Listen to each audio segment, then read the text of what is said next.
श्री शिवाय नमस्तुभ्यम। हरे कृष्ण। आप सभी का दिन शुभ हो। प्रिय श्रोताओं, आज शिव पुराण की 14वें दिन की कथा का दिन है। हमारे भीतर हर दिन मंथन चलता है। इच्छाएं और विवेक आपस में टकराते हैं। कभी मोह जीतता है, कभी संकल्प हार जाता है। परंतु यही मंथन जब भगवान शिव की शरण में होता है तो उसमें से निकलता है अमृत, शांति, ज्ञान और निर्भयता का अमृत। आज की कथा भी एक ऐसा ही मंथन है जहां हम अपने भीतर के विष को पहचानेंगे और शिव जी से उसे छोड़ना सीखेंगे। आज की प्रार्थना है, हे नीलकंठ भगवान, जैसे आपने सृष्टि के कल्याण के लिए विष अपने कंठ में रोका, वैसे ही हमें भी अपने भीतर के नकारात्मक विचारों को रोकने की शक्ति दें। हमें अमृत जैसा विवेक दीजिए जो जीवन को ऊंचा बना सके। हर हर महादेव। अब सुनिए आज का अध्याय। भगवान शिव एक ब्राह्मण का रूप धारण कर देवी पार्वती के आश्रम में गए और वहां पहुंचने पर जब उन्होंने देवी पार्वती से उनकी तपस्या करने का कारण पूछा तो देवी ने अपनी सखी विजया से सब कुछ कहलवाया। किंतु भगवान शिव, जो कि ब्राह्मण के वेश में थे, उन्होंने देवी के मुंह से ही सब कुछ वृतांत जानने की इच्छा प्रकट की। तब देवी पार्वती अपने मुंह से इस प्रकार कहने लगी। उसका वृतांत अब आगे सुनिए। देवी पार्वती कहने लगी, हे जटाधारी विप्रवर, मेरा सारा वृतांत सुनिए। मेरी सखी ने जो कुछ कहा है वह ज्यों का त्यों सत्य है, उसमें असत्य कुछ भी नहीं। मैं मन, वाणी और क्रिया द्वारा सत्य ही कहती हूँ, असत्य नहीं कह सकती। मैंने साक्षात पति भाव से भगवान शंकर का ही वर्ण किया है। यद्यपि ये जानती हूँ वह दुर्लभ वस्तु भला मुझे कैसे प्राप्त हो सकती है, फिर भी मन की उत्कंठा से विवश होकर मैं ये तपस्या कर रही हूँ। ब्राह्मण से ऐसी बात कहकर पार्वती देवी उस समय मौन हो गई। तब उनकी वह बात सुनकर ब्राह्मण ने कहा, ब्राह्मण इस प्रकार कहने लगे कि इस समय तक मेरे मन में ये जानने की बहुत प्रबल इच्छा थी कि ये देवी किस दुर्लभ वस्तु को चाहती है जिसके लिए ऐसा महान तप कर रही है। किंतु हे देवी, तुम्हारे मुखारविंद से सब कुछ सुनकर उस अभीष्ट वस्तु को जान लेने के बाद अब मैं यहाँ से जा रहा हूँ। तुम्हारी जैसी इच्छा हो वैसा करो। यदि तुम मुझसे ना कहती तो मित्रता निष्फल होती। अब जैसा तुम्हारा कार्य है वैसा ही उसका परिणाम होगा। जब तुम्हें इसी में सुख है तब मुझे कुछ नहीं कहना है। वहां ऐसी बात कहकर ब्राह्मण रूपधारी भगवान शिव ने जो ही वहां से जाने का विचार किया, त्यों ही देवी पार्वती प्रणाम करके उनसे इस प्रकार कहने लगी, हे विप्रवर, आप क्यों जाएंगे? ठहरिए और मेरे हित की बात तो बताइए। देवी के ऐसा कहने पर दंडधारी ब्राह्मण देवता रुक गए और इस प्रकार कहने लगे, देवी, यदि मेरी बात सुनने का मन है और मुझे भक्ति भाव से ठहरा रही हो तो मैं वह सब तत्व बता रहा हूं जिससे तुम्हें हिताहित का ज्ञान हो जाएगा। महादेव जी के प्रति मेरे मन में गौरव बुद्धि है, अतः मैं उनके सब प्रकार से कार्य जानता हूं, तो भी यथार्थ बात कहता हूं, तुम सावधान होकर सुनो। हे देवी, वृषभ के चिन्ह से अंकित ध्वजा धारण करने वाले महादेव जी सारे शरीर में भस्म रमाए रहते हैं, सिर पर जटा धारण करते हैं, धोती की जगह बाघ का चर्म पहनते और चादर की जगह हाथी की खाल ओढ़ते हैं। हाथ में भीख मांगने के लिए खोपड़ी लिए रहते हैं। झुंड के झुंड सांप उनके सारे अंगों में लिपटे रहते हैं और वे विष खाकर ही पुष्ट होते हैं। अभक्ष्य भक्षी हैं। उनके नेत्र बड़े भद्दे हैं और देखने में भी डरावने लगते हैं। उनका जन्म कब, कहां और किससे हुआ ये आज तक प्रकट नहीं हुआ। घर गृहस्थी के भोग से तो वे सदा दूर ही रहते हैं। और देवी, ये भी सुनो कि नंग धड़ंग होकर वे घूमते हैं और भूत प्रेतों को सदा अपने साथ रखते हैं। उनके 1 2 नहीं 10 भुजाएं हैं। और देवी, मैं समझ नहीं पाता कि किस कारण से तुम उन्हें अपना पति बनाना चाहती हो। तुम्हारा ज्ञान कहाँ चला गया है? इस बात को आज सोच विचार कर मुझे बताओ। दक्ष ने अपने यज्ञ में अपनी ही पुत्री सती को केवल यही सोचकर नहीं बुलाया कि वह कपालधारी भिक्षुक की पत्नी है। इतना ही नहीं, उन्होंने यज्ञ में भाग देने के लिए सभी देवताओं को बुलाया, किंतु शंभु को छोड़ दिया। सती उस अपमान के कारण अत्यंत क्रोध से व्याकुल हो उठी। उसने अपने प्यारे प्राणों को तो छोड़ा ही, शंकर जी को भी त्याग दिया। और देवी, तुम तो स्त्रियों में रत्न हो। तुम्हारे पिता समस्त पर्वतों के राजा हैं, फिर तुम क्यों इस उग्र तपस्या के द्वारा वैसे पति को पाने की अभिलाषा करती हो? सोने की मुद्रा अर्थात अशर्फी देकर बदले में उतना ही बड़ा कांच लेना चाहती हो? उज्जवल चंदन छोड़कर अपने अंगों में कीचड़ लपेटना चाहती हो? सूर्य के तेज का परित्याग करके जुगनू की चमक पाना चाहती हो?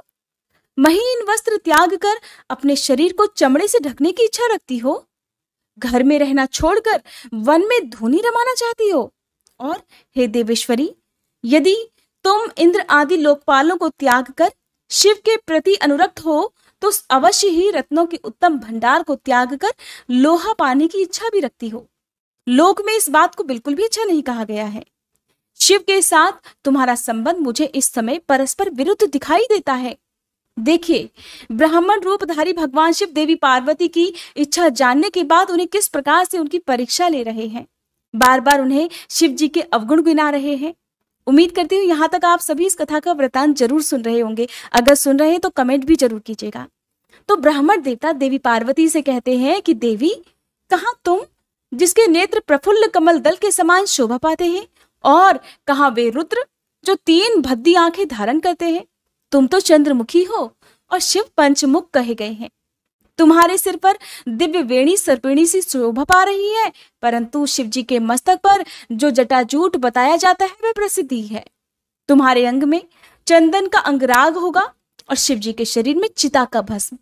कहाँ तुम्हारी सुंदर मृदुल साड़ी और कहाँ शंकर जी के उपयोग में आने वाली हाथी की खाल? देवी, कहाँ तुम्हारे अंगों में दिव्य आभूषण और कहाँ शंकर जी के सर्वांग में लिपटे हुए सर्प? कहाँ तुम्हारी सेवा के लिए तैयार रहने वाले संपूर्ण देवता और कहाँ भूतों की दी हुई बलि को पसंद करने वाले शिव? कहाँ तो मृदंग की मधुर ध्वनि और कहाँ डमरू की डिमडिम? कहाँ भेरियों के समूह की गड़गड़ाहट और कहाँ अशुभ श्रृंगीनाद? कहाँ ढक्का का शब्द और कहाँ अशुभ गलनाद? देवी, तुम्हारा ये उत्तम रूप शिव के योग्य कदापि नहीं है। यदि उनके पास धन होता तो वे दिगंबर क्यों रहते? सवारी के नाम पर उनके पास एक बूढ़ा बैल है और दूसरी कोई भी सामग्री या साधन उनके पास नहीं। कन्या के लिए ढूंढे जाने वाले वरों में जो नारियों को सुख देने वाले गुण बताए गए हैं, देवी, उनमें से तो एक भी गुण उस भद्दी आंख वाले रुद्र में नहीं है। तुम्हारे परम प्रिय काम को भी उन हर देवता ने दग्ध कर दिया और तुम्हारे प्रति उनका अनादर तो तभी देख लिया गया जब वे तुम्हें छोड़कर कहीं और चले गए। उनकी कोई जाति नहीं देखी जाती, उनमें विद्या और ज्ञान का भी पता नहीं चलता। पिशाच ही उनके सहायक है और विष तो उनके कंठ में ही दिखाई देता है।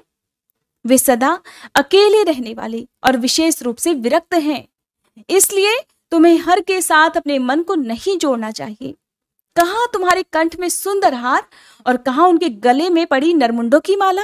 देवी, तुम्हारे और हर के रूप आदि सब एक दूसरे के विरुद्ध हैं। फिर मुझे तो ये संबंध कहीं से कहीं तक नहीं रुच रहा। फिर तुम्हारी जैसी इच्छा हो वैसा करो। संसार में जो कुछ भी असद दस्तु है वह सब तुम स्वयं चाहने लगी हो, अर्थात जिसे कोई नहीं चाहता उसकी तुम इच्छा कर रही हो। अतः मैं कहता हूं कि तुम उस असत की ओर से अपने मन को हटा लो, नहीं तो फिर जो चाहे वो करो, मुझे कुछ नहीं कहना। श्री ब्रह्मा जी कहते हैं, नारद, ये बात सुनकर देवी पार्वती शिव की निंदा करने वाले ब्राह्मण पर मन ही मन कुपित हो उठी और उनसे इस प्रकार बोली। पार्वती जी कहने लगी कि बाबा जी, अब तक तो मैंने ये समझा था कि कोई दूसरे ज्ञानी महात्मा आ गए हैं, परंतु अब सब ज्ञात हो गया। आपकी कलई खुल गई, अर्थात पोल खुल गई। आपसे अब क्या कहूं, विशेषतः उस दशा में जब आप अवधि ब्राह्मण हैं। हे ब्राह्मण देवता, आपने जो कुछ कहा है वो सब मुझे पहले से ही पता है, परंतु वह सब झूठा ही है, सत्य कुछ भी नहीं। आपने कहा था कि मैं शिव को जानता हूं, और अगर आपकी ये बात ठीक होती तो आप ऐसी युक्ति और बुद्धि के विरुद्ध बातें तो कदापि नहीं बोलते। ये ठीक है कि कभी कभी महेश्वर अपनी लीला शक्ति से प्रेरित होकर तथा कथित अद्भुत वेश धारण कर लिया करते हैं, परंतु वास्तव में वे साक्षात परब्रह्म परमात्मा हैं। उन्होंने तो स्वेच्छा से ही शरीर धारण किया हुआ है। आप ब्रह्मचारी का स्वरूप धारण कर मुझे ठगने के लिए उद्यत होकर यहाँ पर आए और अनुचित और असंगत युक्तियों का सहारा लेकर छल कपट से युक्त बातें बोल रहे हैं। मैं भगवान शंकर के स्वरूप को भली भांति जानती हूँ, इसलिए यथा योग्य विचार करके उनके तत्व का वर्णन करती हूँ। वास्तव में शिव निर्गुण ब्रह्म है, कारणवश सगुण हो गए हैं जो निर्गुण है। समस्त गुण जिनके स्वरूप भूत है उनकी जाति भला कैसे हो सकती है ब्राह्मण देवता? वे भगवान सदाशिव समस्त विद्याओं के आधार हैं। फिर उन पूर्ण परमात्मा को किसी विद्या से भला क्या काम। पूर्व काल में, कल्प के आरंभ में भगवान शंभु ने श्री विष्णु को उच्छ्वास रूप से संपूर्ण वेद प्रदान किए थे। अतः उनके समान उत्तम प्रभु दूसरा भला कौन है? और जो सबके आदि कारण है, उनकी अवस्था अथवा आयु का माप तौल कैसे हो सकता है? प्रकृति उन्हीं से उत्पन्न हुई है, फिर उनकी शक्ति का दूसरा क्या कारण हो सकता है? जो लोग सदा प्रेम पूर्वक शक्ति के स्वामी भगवान शंकर का भजन करते हैं, उन्हें भगवान शंभु प्रभु शक्ति के उत्साह शक्ति और मंत्र शक्ति, ये तीनों अक्षय शक्तियां प्रदान करते हैं। भगवान शिव के भजन से ही जीव मृत्यु को जीत लेता है और निर्भय हो जाता है। इसलिए तीनों लोकों में उनका मृत्युंजय नाम प्रसिद्ध है। ब्राह्मण देवता उन्हीं के अनुग्रह से विष्णु विष्णु तत्व को, ब्रह्मा जी ब्रह्म तत्व को और देवता देवत्व को प्राप्त हुए हैं। शिव जी का पक्ष लेकर बहुत बोलने से क्या लाभ? वे भगवान शंभु ही स्वयं महाप्रभु हैं। कल्याण रूपी शिव की सेवा से यह कौन सा मनोरथ है जो सिद्ध नहीं हो सकता?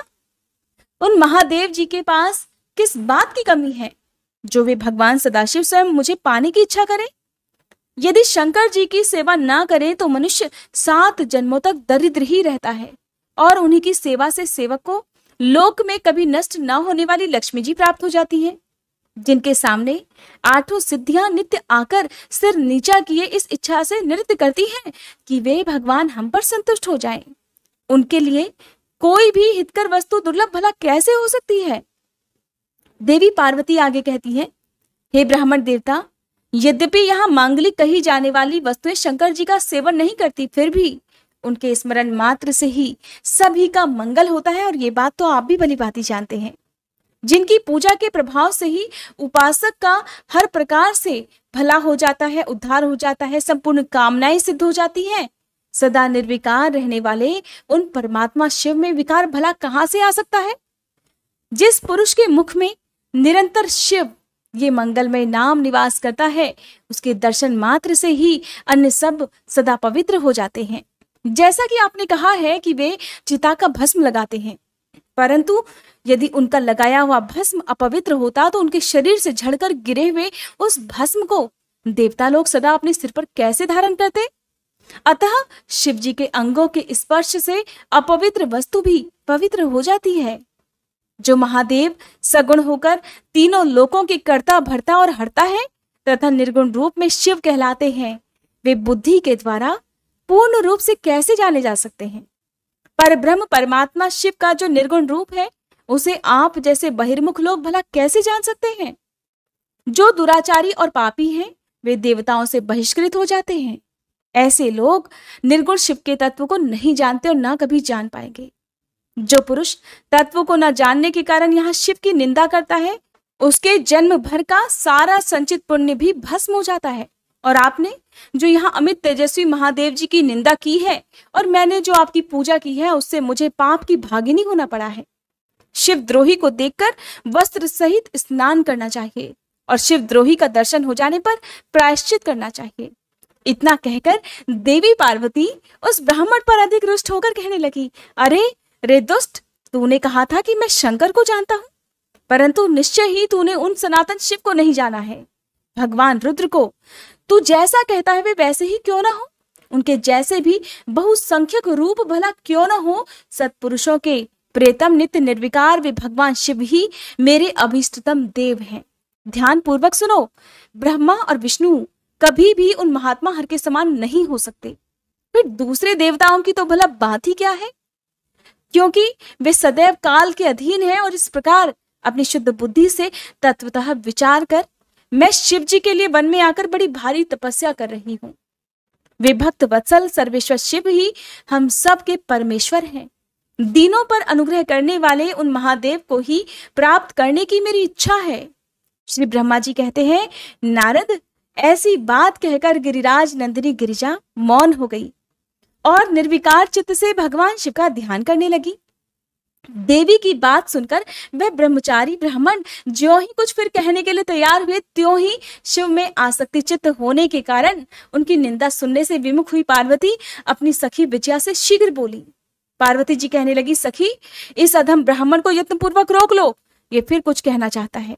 ये केवल शिव जी की ही निंदा करेगा, और जो शिव की निंदा करता है केवल उसी को पाप नहीं लगता, जो उस निंदा को सुनता है वह भी उस पाप का भागीदार बन जाता है। भगवान शिव के उपासकों को चाहिए कि वे शिव जी की निंदा ना कभी खुद करें और ना ही करने वाले का सहयोग करें। यदि वह ब्राह्मण हो तो उसे अवश्य ही त्याग दें और स्वयं उस निंदा के स्थान से शीघ्र दूर चले जाएं। ये दुष्ट ब्राह्मण फिर शिव जी की निंदा करेगा। ब्राह्मण होने के कारण ये तो वध्य है नहीं, अतः त्याग देने योग्य है। किसी भी तरह इसका मुंह नहीं देखना चाहिए सखी। इस स्थान को छोड़कर हम लोग आज ही किसी दूसरे स्थान में शीघ्र ही चली जाएंगी, जिससे फिर इस अज्ञानी के साथ बात करने का अवसर मुझे दोबारा ना मिले। श्री ब्रह्मा जी कहते हैं, नारद, ऐसा कहकर उमा ने जैसे ही अन्यत्र जाने के लिए अपना पैर उठाया, त्यों ही भगवान शिव ने अपने साक्षात स्वरूप से प्रकट होकर प्रिया पार्वती का हाथ पकड़ लिया। प्रभु की कैसी अद्भुत लीला है। अपनी अपनी आंखें बंद कर कृपया इस दृश्य को अपने मन की आंखों से देखने की कोशिश करें। जब जैसे ही तैयार हुई उमा का हाथ भगवान रुद्र ने पकड़ा, तब उनके स्वरूप का जिस प्रकार से शिवा ध्यान करती थी, वैसा ही सुंदर रूप धारण करके भगवान शिव ने उन्हें दर्शन दिए। देवी पार्वती ने लज्जावश ये सब देखकर अपना मुंह नीचे की ओर कर लिया। तब भगवान शिव उनसे बोले, प्रिय, बताओ मुझे छोड़कर कहाँ जाओगी? अब मैं फिर कभी तुम्हारा त्याग नहीं करूंगा। मैं प्रसन्न हूं, वर मांगो देवी, मुझे तुम्हारे लिए कुछ भी अधेय नहीं है। हे देवी, आज से मैं तपस्या के लिए मोल खरीदा हुआ तुम्हारा दास हो गया हूं। तुम्हारा सौंदर्य भी अब मेरे मन को मोहने लगा है। अब तुम्हारे बिना मुझे एक क्षण भी एक युग के समान जान पड़ता है। देवी, अब लज्जा छोड़ो, तुम तो मेरी सनातन पत्नी हो। हे गिरिराज नंदिनी, हे महेश्वरी, मैंने जो कुछ कहा है उस पर श्रेष्ठ बुद्धि से विचार करो। सुस्थिर चित्त वाली पार्वती, मैंने नाना प्रकार से तुम्हारी बारंबार परीक्षा ली है। लोक लीला का अनुसरण करने वाले मुझ स्वजन के अपराध को क्षमा कर दो देवी। तीनों लोकों में तुम्हारी जैसी अनुरागिणी मुझे दूसरी कोई नहीं दिखाई देती। मैं सर्वथा तुम्हारे अधीन हूँ, तुम्हारी इच्छा पूर्ण हो। प्रिय, मेरे पास आओ, तुम मेरी पत्नी हो और मैं तुम्हारा वर हूं। तुम्हारे साथ मैं शीघ्र ही अपने निवास स्थान उत्तम पर्वत कैलाश को चलूंगा। श्री ब्रह्मा जी कहते हैं, देवाधिदेव महादेव जी के ऐसा कहने पर पार्वती देवी आनंद मग्न हो उठी। उनका तपस्या जनित पहले का सारा कष्ट मिट गया। हे मुनिश्रेष्ठ, सती साध्वी पार्वती जी की सारी थकावट दूर हो गई, क्योंकि परिश्रम फल जो प्राप्त हो गया था, और परिश्रम फल प्राप्त हो जाने पर प्राणी का पहले वाला सारा श्रम नष्ट हो जाता है। श्री ब्रह्मा जी कहते हैं, नारद, परमात्मा हर की ये बात सुनकर और उनके आनंददायी रूप का दर्शन पाकर पार्वती को बड़ा हर्ष हुआ। उनका मुख प्रसन्नता से खिल उठा। वे बहुत सुख का अनुभव करने लगी। फिर उन महासाध्वी शिवा ने अपने पास ही खड़े हुए भगवान शिव से कहा, देवेश्वर, आप मेरे स्वामी हैं। हे प्रभु, पूर्व काल में आपने जिसके लिए हर्ष पूर्वक दक्ष के यज्ञ का विनाश किया था, उसे क्यों भुला दिया था? वे ही आप हैं और वही मैं हूं। हे देव देवेश्वर, इस समय मैं तारकासुर से दुख पाने वाले देवताओं के कार्य की सिद्धि के लिए रानी मैना के गर्भ से उत्पन्न हुई हूं। देवेश, यदि आप प्रसन्न हैं और यदि मुझ पर कृपा करते हैं तो मेरे पति हो जाइए। ईशान, हे प्रभु, मेरी ये बात मान लीजिए। आपकी आज्ञा लेकर मैं पिता के घर जाती हूँ। अब आप अपने विवाह रूप परम उत्तम विशुद्ध यश को सर्वत्र विख्यात कीजिए। हे नाथ, हे प्रभु, आप तो लीलाएं करने में कुशल हैं। अतः मेरे पिता हिमवान के पास चलिए और याचक बनकर उनसे मेरे लिए याचना कीजिए। लोक में मेरे पिता के यश को फैलाते हुए आपको ऐसा ही करना चाहिए। इस तरह आप मेरे संपूर्ण गृहस्थाश्रम को सफल बनाइए। जब आप प्रसन्नता पूर्वक ऋषियों से मेरे पिता को सब बातों की जानकारी कराएंगे, तब मेरे पिता अपने भाई बंधुओं के साथ आपकी आज्ञा का पालन करेंगे, और इसमें कोई संदेह नहीं है प्रभु। जब मैं पहले प्रजापति दक्ष की कन्या थी और मेरे पिता ने आपके हाथ में मेरा हाथ दिया था, उस समय आपने शास्त्रोक्त विधि से विवाह का कार्य पूरा नहीं किया। अतः उस विवाह में ग्रह पूजन विषय की बड़ी भारी त्रुटि रह गई थी। इसलिए प्रभु, हे महादेव, आपकी बार देवताओं के कार्य की सिद्धि के लिए आप शास्त्रोक्त विधि से विवाह कार्य का संपादन कीजिए। विवाह की जैसी रीति है उसका पालन आपको अवश्य करना चाहिए। मेरे पिता हिमवान को यह अच्छी तरह ज्ञात हो जाना चाहिए कि मेरी पुत्री ने शुभ कारक तपस्या की है। देवी पार्वती की ऐसी बात सुनकर भगवान सदाशिव बड़े प्रसन्न हुए और उनसे हंसते हुए बड़े प्रेम पूर्वक कहने लगे। भगवान शिव ने कहा, हे देवी, हे महेश्वरी, मेरी ये उत्तम बात सुनो। ये उचित, मंगलकारक और निर्दोष है। इसे सुनकर ठीक वैसा ही करो। हे वरानने, ब्रह्मा आदि जितने भी प्राणी हैं वे सब अनित्य हैं। भामिनी, ये सब जो कुछ दिखाई देता है इसे नश्वर समझो। मैं निर्गुण परमात्मा ही गुणों से युक्त हो एक से अनेक हो गया हूं। जो अपने प्रकाश से प्रकाशित होता है वही परमात्मा मैं दूसरे के प्रकाश से प्रकाशित होने वाला हो गया। देवी, मैं स्वतंत्र हूं, परंतु तुमने मुझे परतंत्र बना दिया। समस्त कर्मों को करने वाली प्रकृति और महामाया तुम ही हो। ये संपूर्ण जगत महामय ही रचा गया है। मुझ सर्वात्मा परमात्मा ने अपनी उत्तम बुद्धि के द्वारा इसे धारण मात्र कर रखा है। सर्वत्र परमात्मा भाव रखने वाले सर्वात्मा पुण्यवानों ने इसे अपने भीतर सींचा है और ये तीनों गुणों से आवेष्टित है। हे देवी, हे वरवर्णिनी, कौन मुख्य ग्रह है, कौन से ऋतु समूह है अथवा कौन दूसरे दूसरे उपग्रह हैं? इस समय तुमने शिव के लिए क्या कहा है? किस कर्तव्य का विधान किया है? गुण और कार्य के भेद से हम दोनों ने इस जगत में भक्त वत्सलता के कारण भक्तों को सुख देने के हेतु अवतार ग्रहण किया है। तुम ही रजः सत्व तमोमयी अर्थात त्रिगुणात्मिका सूक्ष्म प्रकृति हो, सदा व्यापार कुशल सगुणा और निर्गुणा भी हो। सुमध्य में मैं यहाँ संपूर्ण भूतों का आत्मा, निर्विकार और निरीह हूं। भक्त की इच्छा से मैंने शरीर धारण किया है। हे शैलजे, मैं तुम्हारे पिता हिमालय के पास नहीं जा सकता तथा भिक्षुक होकर किसी तरह तुम्हारी उनसे याचना भी नहीं कर सकता। हे गिरिराज नंदिनी, महान गुणों से अत्यंत गौरवशाली महात्मा पुरुष भी अपने मुंह से देही अर्थात दो ये बात निकालने पर तत्काल लघुता को प्राप्त हो जाता है। हे कल्याणी, ऐसा जानकर हमारे लिए क्या कहती हो? भद्रे, तुम्हारी आज्ञा से ही मुझे अब सब कुछ करना है, अतः जैसी तुम्हारी इच्छा हो वैसा करो। महादेव जी के ऐसा कहने पर भी सती साध्वी कमल लोचना महादेवी शिवा ने उन भगवान शंकर को बारंबार भक्ति भाव से प्रणाम करके कहा। देवी बोली, नाथ, आप तो आत्मा है और मैं प्रकृति, इस विषय में विचार करने की कोई बात ही नहीं है। हम दोनों स्वतंत्र और निर्गुण होते हुए भी भक्तों के अधीन होने के कारण सगुण हो जाते हैं। हे शंभो, हे प्रभो, आपको प्रयत्न पूर्वक मेरी प्रार्थना के अनुसार ही कार्य करना चाहिए। हे शंकर, आप मेरे लिए याचना करें और हिमवान को दाता बनने का सौभाग्य भी प्रदान करें। हे महेश्वर, मैं सदा आपकी भक्ता हूँ, अतः मुझ पर कृपा कीजिए। नाथ, सदा जन्म जन्म मैं ही आपकी पत्नी होती रही हूँ।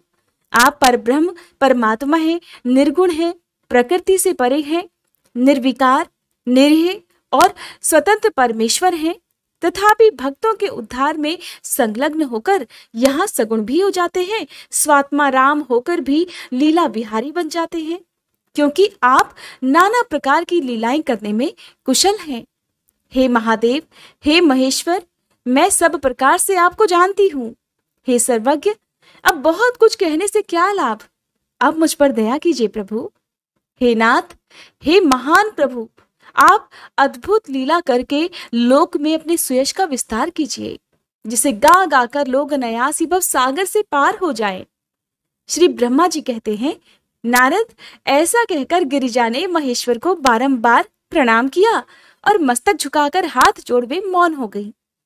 उनके ऐसा कहने पर महात्मा महेश्वर ने लोक लीला का अनुसरण करने के लिए वैसा करना स्वीकार कर लिया। देवी पार्वती ने जो कुछ कहा था उसी को प्रसन्नता पूर्वक करने के लिए तत्पर होकर वे हंसने लगे। तदंतर हर्ष से भरे हुए शंभु अंतर्ध्यान हो कैलाश को चले गए। उस समय काली के विरह से उनका चित्त उन्हीं की ओर खिंच गया था। कैलाश पर जाकर परमानंद में निमग्न हुए महेश्वर ने अपने नंदी आदि गणों से वे सारा वृतांत कह सुनाया। वे भैरव आदि सभी गण भी वे सब समाचार सुनकर अत्यंत सुखी हो गए और महान उत्सव करने लगे। नारद, उस समय वहां महान मंगल होने लगा। सबके दुख नष्ट हो गए और रुद्रदेव को भी पूर्ण आनंद प्राप्त हुआ। श्री ब्रह्मा जी कहते हैं, नारद, भगवान शंकर के अपने स्थान को चले जाने पर सखियों सहित देवी पार्वती भी अपने रूप को सफल करके महादेव जी का नाम लेती हुई अपने पिता के घर चली गईं। पार्वती जी का आगमन सुनकर मैना और हिमाचल दिव्य रथ पर आरूढ़ होकर हर्ष से विवल होकर उनकी अगवानी के लिए अर्थात उनके सम्मान के लिए, उनके स्वागत के लिए चले। पुरोहित, पुरवासी, अनेकानेक सखियां और अन्य सभी संबंधी भी वहां पहुंचे। पार्वती जी के सारे भाई मैनाक आदि बड़े हर्ष के साथ जय जयकार करते हुए उन्हें घर ले जाने के लिए आ गए। इसी बीच में पार्वती अपने नगर के निकट आ गई। नगर में प्रवेश करते समय शिवा देवी ने अपने माता पिता को देखा, जो कि अत्यंत प्रसन्न और हर्ष से विवलचित होकर दौड़े चले आ रहे थे। उन्हें देखकर हर्ष से भरी हुई काली ने सखियों सहित प्रणाम किया। माता पिता ने पूर्ण रूप से आशीर्वाद देकर पुत्री को अपने सीने से लगा लिया और ओ मेरी बच्ची ऐसा कहकर प्रेम से विवल होकर रोने लगे। फिर अपने घर की दूसरी स्त्रियों और भाभियों ने भी बड़ी प्रसन्नता के साथ प्रेम पूर्वक उन्हें अपनी भुजाओं में भरकर भेंट लिया। देवी, तुमने अपने कुल का उद्धार करने वाले उत्तम कार्य को अच्छी प्रकार सिद्ध किया है। तुम्हारे सदाचरण से तो हम सब लोग भी पवित्र हो गए। ऐसा कहकर सभी लोग हर्ष के साथ पार्वती जी की भूरी भूरी प्रशंसा करते हुए उन्हें प्रणाम करने लगे। लोगों ने चंदन और सुंदर फूलों से शिवा देवी को पूजित किया और फिर उस अवसर पर विमान पर बैठे हुए देवताओं ने भी पार्वती जी को नमस्कार करके उन पर आसमान से ही फूलों की वर्षा करते हुए स्तुति की। हे नारद, उस समय तुम्हें भी एक सुंदर रथ पर बिठाकर ब्राह्मण आदि सभी लोग नगर में ले गए। फिर ब्राह्मण, सखियों और दूसरी स्त्रियों ने बड़े आदर के साथ शिवा का घर के भीतर प्रवेश कराया। स्त्रियों ने उनके ऊपर बहुत सारी वस्तुएं निछावर की। ब्राह्मणों ने आशीर्वाद दिए। मुनीश्वर, पिता हिमवान और माता मेनका को बड़ी प्रसन्नता हुई। उन्होंने अपने गृहस्थ आश्रम को सफल माना और ये अनुभव किया कि कुपुत्र की अपेक्षा सुपुत्री ही श्रेष्ठ है। इस बात को आप सभी बहुत ध्यानपूर्वक सुनिएगा कि कुपुत्र की जगह एक सुपुत्री ही श्रेष्ठ है। यहाँ पर समाज के लिए भी एक बहुत बड़ा संदेश है कि एक बेटे की चाह में अक्सर लोग अपनी कोख में ही, खासकर परिवार के लोग या उनको जबरदस्ती ही उनकी कोख में बच्चियों की हत्या करवा दी जाती है। तो इसलिए कहा जाता है कि अगर आप पुत्र की चाहत रखते हैं और पुत्र ने आपकी देखभाल नहीं की, जिसके कारण बहुत सारे लोगों को, बहुत सारे बुजुर्गों को इस दयनीय अवस्था में जब उन्हें अपने परिवार के सहारे की सबसे ज्यादा जरूरत होती है, उस समय उन्हें या तो सड़कों पर भटकने के लिए छोड़ दिया जाता है या फिर वृद्धाश्रम में भेज दिया जाता है। हालांकि सारे बेटे ऐसे नहीं होते हैं, लेकिन फिर भी आजकल आप देखेंगे कि आपके आसपास आपको कुछ ना कुछ लोग ऐसे जरूर मिल जाएंगे जिनकी हालत देखकर आपको खुद भी उन पर दया आएगी। तो सबसे पहले जरूरी है कि अपने घर में अपने बच्चों को सही शिक्षा देना, चाहे वो बेटा हो या बेटी हो। कई बार गलतियां बेटियों की भी हो जाती हैं। पता नहीं यहाँ पर ये बात आपको मेरी पसंद आएगी कि नहीं आएगी, लेकिन देखिए, ताली कभी एक हाथ से नहीं बजती है। अगर हम बेटों को और बेटियों को भी अच्छी शिक्षा देंगे तो बेटी जिस घर में जाती है उस घर में कभी बर्बादी नहीं हो सकती, उस घर में बुजुर्गों का कभी अपमान नहीं हो सकता। ठीक वैसे ही अगर बेटों को अच्छी शिक्षा दी जाए, अच्छे संस्कार दिए जाएं, तो बेटे भी कभी अपने माँ बाप को बुजुर्गावस्था में कभी भी वृद्धाश्रम नहीं भेजेंगे। देवी पार्वती की गई तपस्या की सफलता सुनकर उनके माता पिता कितने प्रसन्न हुए, इस बात का वर्णन तो आप इस अध्याय में सुन ही रहे हैं। जब उनकी जो आसपास की स्त्रियां थी, सब ने अपनी अपनी प्रिय वस्तुएं देवी पर निछावर की, तो ब्राह्मणों ने भी उन्हें आशीर्वाद दिए। पिता हिमवान और माता मेनका को तो बहुत ही प्रसन्नता हुई। जाहिर सी बात है, जिनकी पुत्री ने साक्षात भगवान महादेव का वरण कर लिया हो, उन्हें प्रसन्नता क्यों नहीं होगी। उन्होंने अपने गृहस्थ आश्रम को सफल मानकर ये अनुभव किया कि कुपुत्र की अपेक्षा सुपुत्री ही श्रेष्ठ है। गिरिराज ने ब्राह्मणों और बंदीजनों को ढेर सारा धन दिया और ब्राह्मणों से अपने घर पर मंगल पाठ करवाया। हे मुने, इस प्रकार पार्वती जी के साथ हर्ष भरे माता पिता, भाई तथा भाभियां भी घर के आंगन में प्रसन्नता पूर्वक बैठी। फिर हिमवान प्रसन्न चित्त से सभी का आदर सत्कार करके गंगा स्नान के लिए गए। अब यहाँ पर भी शंभु ने जो लीला रचाई उसका वर्णन भी सुनिए। जब बीच में ही सुंदर लीला करने वाले भक्त वत्सल भगवान शंभु एक अच्छा नाचने वाला नट बनकर मेनका के पास आ गए। उन्होंने बाएं हाथ में सींग और दाहिने हाथ में डमरू ले रखा था। पीठ पर उन्होंने कथरी रख छोड़ी और लाल वस्त्र पहने वे भगवान रुद्र नाच और गान में अपनी निपुणता का परिचय दे रहे थे। सुंदर नट का रूप धारण किए हुए भगवान शिव ने मेनका के पास बैठी हुई स्त्रियों की टोली के पास में जाकर बड़ा सुंदर नृत्य किया और अत्यंत मनोहर नाना प्रकार के गीत भी गाए। उन्होंने वह सुंदर ध्वनि करने वाले कई प्रकार के शंख और डमरुओं को भी बजाया तथा नाना प्रकार की बड़ी मनोहारिणी लीलाएं भी की। नटराज की उस लीला को देखने के लिए नगर के सभी स्त्री पुरुष और बालक वृद्ध भी सहसा वहां पहुंचे। मुने, उस सुमधुर गीत को सुनकर और उस पर भी उस उत्तम मनोहर नृत्य को देखकर वहां आए हुए सभी लोग तत्काल मोहित हो गए। मैना भी मोही गई। उधर देवी पार्वती ने अपने हृदय में भगवान शंकर का साक्षात दर्शन कर लिया। वे त्रिशूल आदि चिन्ह धारण किए अत्यंत सुंदर दिखाई दे रहे थे। उनका सारा अंग विभूति से विभूषित था। वे हड्डियों की माला से अलंकृत थे।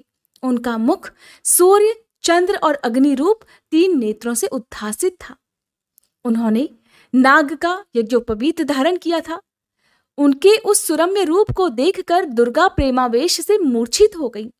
गौरवर्ण विभूषित दीन बंधु दया सिंधु और सर्वथा मनोहर महेश्वर पार्वती जी से कह रहे थे कि वर मांगो। अपने हृदय में विराजमान महादेव जी को इस रूप में देखकर देवी पार्वती ने उन्हें प्रणाम किया और मन ही मन ये वर भी मांगा कि आप बस मेरे पति हो जाइए प्रभु। प्रीति युक्त हृदय से शिवा को वैसा कल्याणकारी वर देकर वे पुनः अंतर्ध्यान हो गए और वहां पूर्ववत भिक्षा मांगने वाला नट बनकर पहले की तरह उत्तम नृत्य करने लगे। उस समय मैना सोने की थाली में रखे हुए बहुत सारे सुंदर रत्न लेकर उन्हें प्रसन्नता पूर्वक देने के लिए गई। उनका वह ऐश्वर्य देखकर भगवान शिव बड़े ही प्रसन्न हुए। मन में तो बड़े प्रसन्न हुए, परंतु उन्होंने उन रत्नों को स्वीकार नहीं किया। वे भिक्षा में उनकी पुत्री शिवा को ही मांगने लगे। अब आप भी मन में धारणा कीजिए कि कहाँ तो भला भगवान शिव और कहाँ एक साधारण सा नट। मैना अपनी पुत्री का हाथ किसके हाथ में देना चाहती थी? अब भोलेनाथ की लीला तो देखिए। पहले उन्होंने देवी पार्वती की परीक्षा ली, फिर उन्होंने अब उनकी माता मैना की परीक्षा लेना चाहा। जब मैना से उन्होंने उनकी पुत्री का हाथ मांगने की बात की और फिर से वो पहले की तरह सुंदर नृत्य और गान करने को तैयार हुए, तो मैना उस भिक्षुक नट की बात सुनकर बहुत ही क्रोधित हो गई और लगी उसे डांटने फटकारने। उनके मन में तो उसे बाहर निकाल देने की भी इच्छा हुई। इसी बीच में गिरिराज हिमवान गंगा जी से स्नान कर लौट आए। उन्होंने अपने सामने उस नराकार भिक्षुक को आंगन में खड़ा हुआ देखा और मैना के मुख से सारी बातें सुनकर उन्हें भी बड़ा क्रोध हुआ कि भला नट हमारी पुत्री से विवाह करना चाहता है। उन्होंने उसी समय अपने सेवकों को आज्ञा दी कि इस नट को यहां से बाहर निकाल दो। मुनिश्रेष्ठ, वे नटराज विशालकाय अग्नि की भांति अपने उत्तम तेज से प्रज्वलित हो रहे थे। उन्हें छूना भी कठिन था। अब ऐसे में उन्हें कोई बाहर तो भला क्या निकाल सकता? कोई उन्हें छू तक नहीं पाया, क्योंकि उन्हें छूना भी बड़ा कठिन था। तात फिर तो नाना प्रकार की लीलाओं में विशारद उन भिक्षु शिरोमणि ने शैलराज को अपना अनंत प्रभाव दिखाना प्रारंभ कर दिया। हिमवान ने देखा कि भिक्षुक ने वहां तत्काल ही भगवान विष्णु का रूप धारण कर लिया है। उनके मस्तक पर किरीट, कानों में कुंडल और शरीर पर पीत वस्त्र शोभा पा रहे हैं। उनकी 4 भुजाएं हैं। हिमवान ने पूजा के समय गदाधारी श्रीहरि को जो जो पुष्प आदि चढ़ाए थे, वे सब उन्होंने उस भिक्षु के शरीर और मस्तक पर देखे। फिर गिरिराज ने उन भिक्षु शिरोमणि को जगत सृष्टा चतुर्मुख ब्रह्मा जी के रूप में देखा, जिनके शरीर का वर्ण लाल था और वे वैदिक सूक्त का पाठ कर रहे थे। फिर शैलराज ने उन कौतुककारी नटराज को एक क्षण में ही जगत के नेत्र रूप सूर्य के आकार में देखा।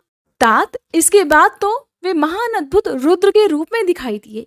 उनके साथ देवी पार्वती भी थी और वे उत्तम तेज से संपन्न रमणीय रुद्र धीरे धीरे हंस रहे थे। फिर वे केवल तेजोमय रूप में दृष्टिगोचर हुए। उनका वह स्वरूप निराकार, निरंजन, उपाधि शून्य, निरीह और अत्यंत अद्भुत था। इस प्रकार एक क्षण में ही हिमवान ने उनके बहुत सारे रूप देख लिए। इससे उन्हें बड़ा विस्मय हुआ और वे तुरंत ही परमानंद में निमग्न हो गए। फिर सुंदर लीला करने वाले उन भिक्षु शिरोमणि ने हिमवान और मैना से दुर्गा को ही भिक्षा के रूप में मांगा, दूसरी कोई वस्तु ग्रहण ही नहीं की। परंतु शिवजी की माया से मोहित होने के कारण शैलराज ने उनकी उस प्रार्थना को स्वीकार नहीं किया। फिर भिक्षु ने भी कोई वस्तु नहीं ली और वे वहां से अंतर्ध्यान हो गए। तब मैना और शैलराज को उत्तम ज्ञान हुआ और वे सोचने लगे कि भगवान शिव हमें अपनी माया से छलकर अपने स्थान को चले गए। ये विचार कर उन दोनों की भगवान शिव में पराभक्ति हुई, जो महान मोक्ष की प्राप्ति कराने वाली, दिव्य तथा संपूर्ण आनंद प्रदान करने वाली है। इस अध्याय में आपने एक बात का ध्यान जरूर किया होगा कि भगवान शिव ने जब देवी पार्वती को वरदान दिया था और देवी ने जब कहा था कि आप आइए प्रभु और मेरे घर पर आकर मेरे माता पिता से मेरा हाथ मांगिए, उस समय भगवान शिव ने उनसे कहा था कि देवी, मैं कभी किसी के आगे हाथ नहीं फैलाता, जबकि लोग मेरी चाहत रखते हैं।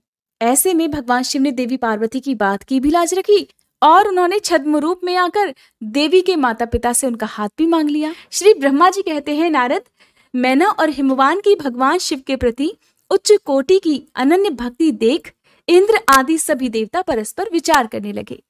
फिर गुरु बृहस्पति और ब्रह्मा जी की सम्मति के अनुसार सभी मुख्य देवताओं ने शिव जी के पास जाकर उनको प्रणाम किया और वे हाथ जोड़कर उनकी स्तुति इस प्रकार करने लगे। हे देव देव, महादेव, हे करुणाकर, हे शंकर जी, हम सब आपकी शरण में आए हैं, कृपा कीजिए। आपको हे प्रभु नमस्कार है। हे स्वामिन, आप भक्त वत्सल होने के कारण सदा भक्तों के कार्य सिद्ध करते हैं, दीनों का उद्धार करने वाले और दया के सिंधु हैं और भक्तों को हर विपत्तियों से मुक्ति दिलाने वाले हैं। इस प्रकार महेश्वर की स्तुति करके देवराज इंद्र सहित संपूर्ण देवताओं ने मैना और हिमवान की अन्य शिव भक्ति के विषय में सारी बातें आदर पूर्वक बताई। देवताओं की वह बात सुनकर महेश्वर ने उनकी प्रार्थना स्वीकार कर ली और हंसते हुए उन्हें आश्वासन देकर विदा किया। तब सभी देवता अपना कार्य सिद्ध हुआ मानकर भगवान सदाशिव की प्रशंसा करते हुए शीघ्र अपने घर को लौटकर प्रसन्नता का अनुभव करने लगे। फिर भक्त वत्सल महेश्वर भगवान शंभु, जो कि माया के स्वामी हैं, निर्विकार चित्त से शैलराज के यहाँ गए। उस समय गिरिराज हिमवान सभा भवन में अपने बंधु वर्ग से घिरे हुए पार्वती जी सहित प्रसन्नता पूर्वक बैठे हुए थे। इसी अवसर पर वहां सदा शिव ने पदार्पण किया। वे हाथ में दंड, छत्र, शरीर पर दिव्य वस्त्र, ललाट में उज्जवल तिलक और एक हाथ में स्फटिक की माला के साथ गले में शालग्राम धारण किए हुए भक्ति पूर्वक हरि नाम का जप कर रहे थे और देखने में साधु वेशधारी ब्राह्मण जान पड़ते थे। उन्हें अपने दर पर आया हुआ देखकर सपरिवार हिमवान उठकर खड़े हो गए।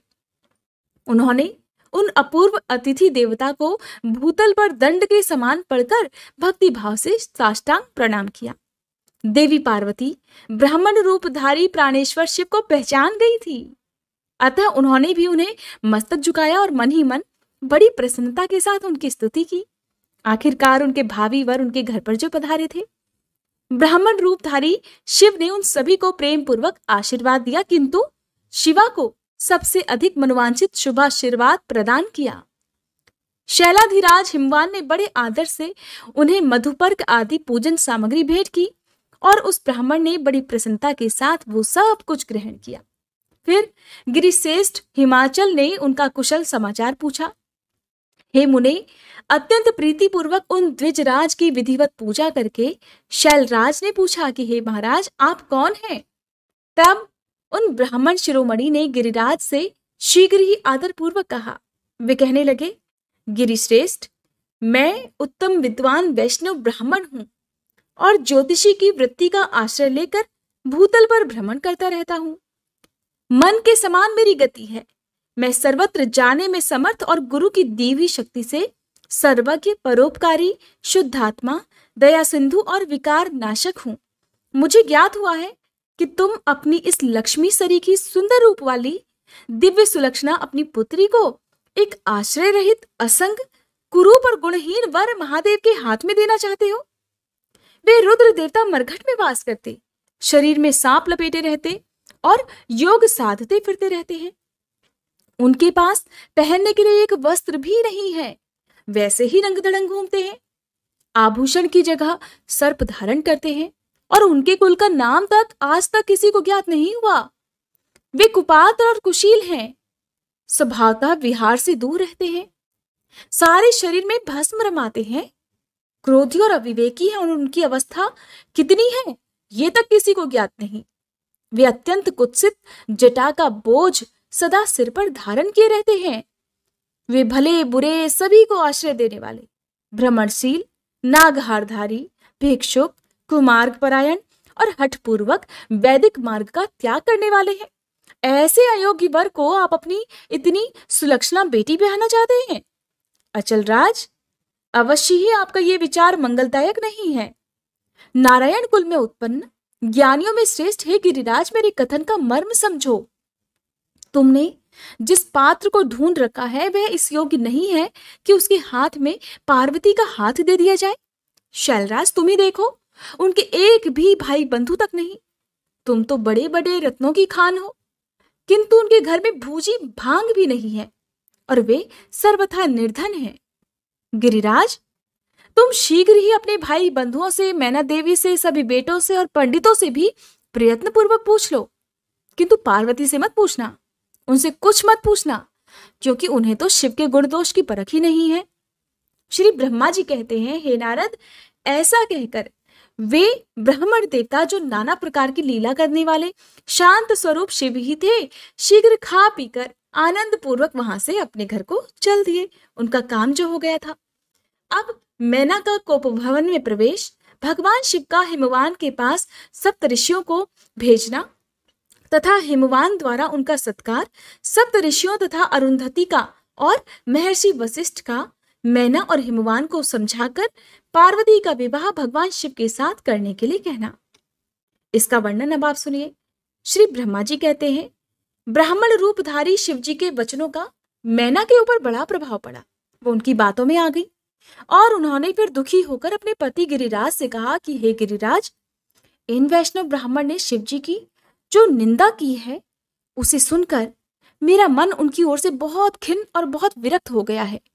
शैलेश्वर, रुद्र के रूप, शील और नाम सभी कुत्सित हैं और मैं अब उन्हें अपनी सुलक्षणा पुत्री कदापि नहीं दूंगी।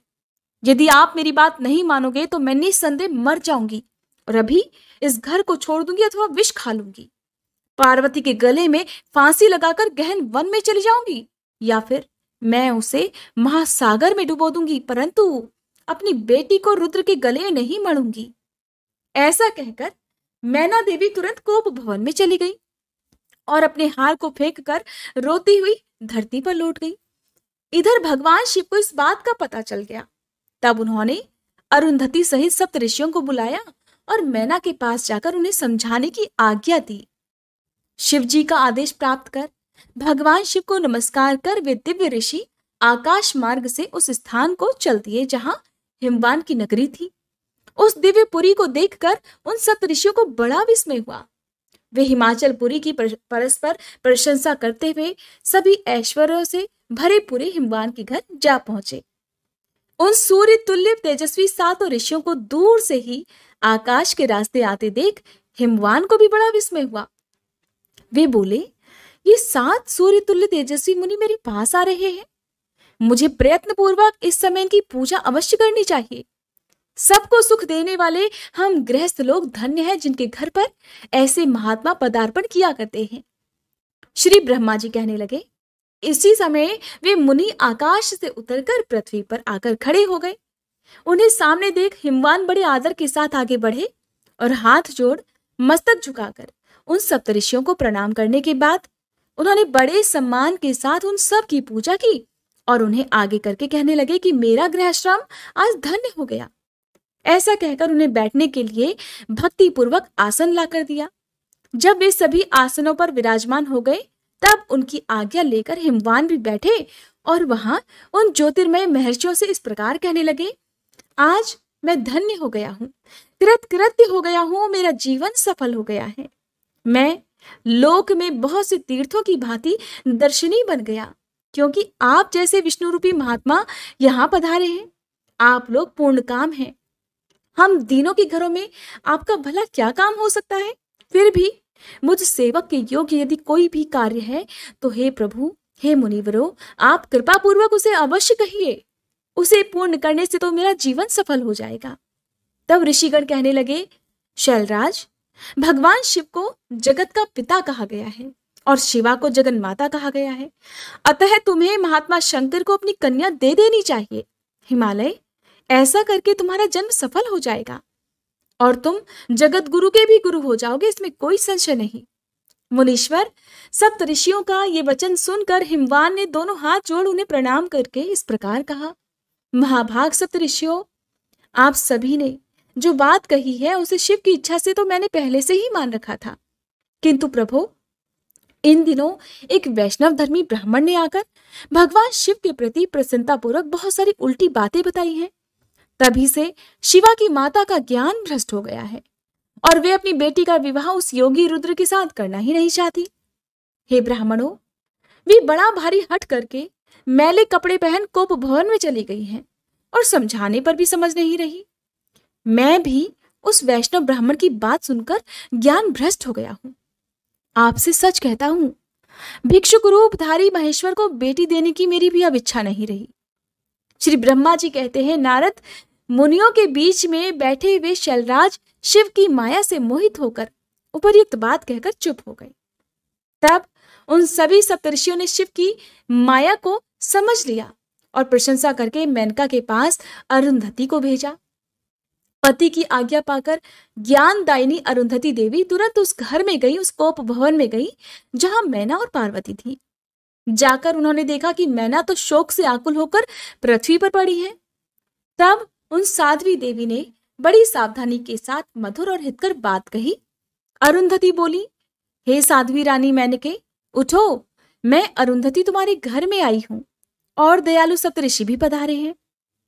अरुंधति का स्वर सुनकर मेनका शीघ्र धरती से उठ गई और लक्ष्मी जैसी तेजस्विनी उन पतिव्रता देवी के चरणों में मस्तक रखकर बोली, अहो, हम पुण्य जन्मा जीवों को आज ही किस पुण्य का फल मिला है कि हमारे इस घर में जगत सृष्टा ब्रह्मा जी की पुत्र वधू और महर्षि वशिष्ठ की पत्नी पधारी है। देवी, आप किस लिए आई हैं, ये मुझे बताइए। मैं और मेरी पुत्री आपकी दासी के समान हैं, आप हम पर कृपा कीजिए। मेनका के ऐसा कहने पर साध्वी अरुंधति ने उनको बहुत अच्छी तरह समझाया बुझाया और उन्हें साथ ले वे प्रसन्नता पूर्वक उस स्थान पर आई जहां वे सप्तऋषि विद्यमान थे। सप्तऋषि बातचीत में बड़े निपुण थे। उन सभी ने भगवान शिव के युगल चरणार बिंदुओं का स्मरण करके शैलराज को समझाना आरंभ किया। ऋषिगण इस प्रकार कहने लगे, शैलेंद्र, हमारा शुभकारक वचन सुनो। तुम पार्वती का विवाह शिव के साथ कर दो और संहार करता रुद्र के ससुर हो जाओ। शंभु तो सर्वेश्वर हैं, वे किसी से याचना नहीं करते। स्वयं श्री ब्रह्मा जी ने भी तारकासुर के विनाश के लिए एक वीर पुत्र उत्पन्न करने के उद्देश्य को लेकर भगवान शिव से ये प्रार्थना की है कि वे अब विवाह कर लें। भगवान शंकर तो योगियों के शिरोमणि हैं, वे विवाह के लिए कतई उत्सुक नहीं हैं। केवल श्री ब्रह्मा जी की प्रार्थना से ही वे महादेव तुम्हारी कन्या का पाणी ग्रहण करेंगे। तुम्हारी पुत्री ने जब तपस्या की थी उस समय उनके सामने उन्होंने इससे विवाह की प्रतिज्ञा कर ली थी और अब केवल उन्हीं दो कारणों से भगवान शिव विवाह करेंगे। ऋषियों की ये बात सुनकर हिमालय हंस पड़े और फिर कुछ भयभीत होकर विनयपूर्वक बोले। हिमालय ने कहा, मैं शिव के पास कोई भी राजोचित सामग्री नहीं देखता हूं मुनिवर। उनका ना कोई घर है, ना ऐश्वर्य है और ना कोई स्वजन या बंधु बांधव ही है। मैं अत्यंत निर्लिप्त योगी को अपनी बेटी नहीं देना चाहता। आप लोग वेद विधाता ब्रह्मा जी के पुत्र हैं, अतः आप निश्चित विचार कीजिए और कहिए, जो पिता काम से, मोह से, भय से अथवा लोभ से किसी अयोग्य वर के हाथों में अपनी कन्या दे देता है, वह मरने के बाद घोर नरक में जाता है। अतः मैं स्वेच्छा से भगवान शूलपाणी को अपनी कन्या नहीं दूंगा। इसलिए महर्षियों, जो उचित विधान हो उसे आप लोग कीजिए। नारद हिमाचल के इस वचन को सुनकर बातचीत करने में निपुण महर्षि वशिष्ठ ने उनसे इस प्रकार कहा। वशिष्ठ कहने लगे, शैलेश्वर, मेरी बात सुनो।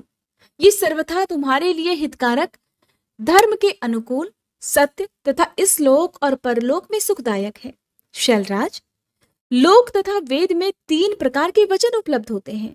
शास्त्रज्ञ पुरुष अपनी निर्मल ज्ञान दृष्टि से उन सब प्रकार के वचनों को जानता है। एक तो वह वचन है जो तत्काल सुनने में बड़ा प्रिय लगता है, बड़ा सुंदर लगता है, परंतु अपने पीछे वह बड़ा ही असत्य और अहितकारक सिद्ध होता है। बहुत सारी ध्यान देने वाली बातें इस अध्याय में हैं, आप सभी ध्यानपूर्वक सुनिएगा। ऐसा वचन बुद्धिमान शत्रु ही कहता है और उससे कभी किसी का हित नहीं होता। दूसरा वचन वो है जो आरंभ में तो अच्छा नहीं लगता, उसे सुनकर अप्रसन्नता होती है, नाराजगी हो सकती है, परंतु परिणाम में वह सुख देने वाला होता है, जिसे कटु सत्य भी कहते हैं। और इस तरह का वचन कहकर दयालु धर्मशील बंधु बांधव ही कर्तव्य का बोध कराता है। तीसरी श्रेणी का वचन वो है जो सुनते ही अमृत के समान मीठा लगता है और सभी काल में सुख देने वाला होता है। सत्य ही उसका सार होता है, इसलिए वह हितकारक होता है। ऐसा वचन सबसे श्रेष्ठ और सभी के लिए अभीष्ट है। शैलराज, इस तरह नीति शास्त्र में 3 प्रकार के वचन कहे गए हैं। इन तीनों में तुम्हें कौन सा वचन अभीष्ट है, बताओ, मैं तुम्हारे लिए वैसा ही वचन कहूंगा। भगवान शंकर संपूर्ण देवताओं के स्वामी हैं, उनके पास बाह्य संपत्ति नहीं है। इसका कारण यह है कि उनका चित्त एकमात्र ज्ञान के महासागर में मग्न रहता है। जो ज्ञानानंद स्वरूप और सभी के ईश्वर हैं, उन्हें लौकिक बाह्य वस्तुओं की क्या इच्छा होगी। गृहस्थ पुरुष राज्य और संपत्ति से सुशोभित होने वाले वर को अपनी पुत्री देता है, क्योंकि किसी दीन दुखी को कन्या देने से पिता कन्याघाती होता है, उसे कन्या के वध का पाप लगता है। कौन जानता है कि भगवान शंकर दुखी है।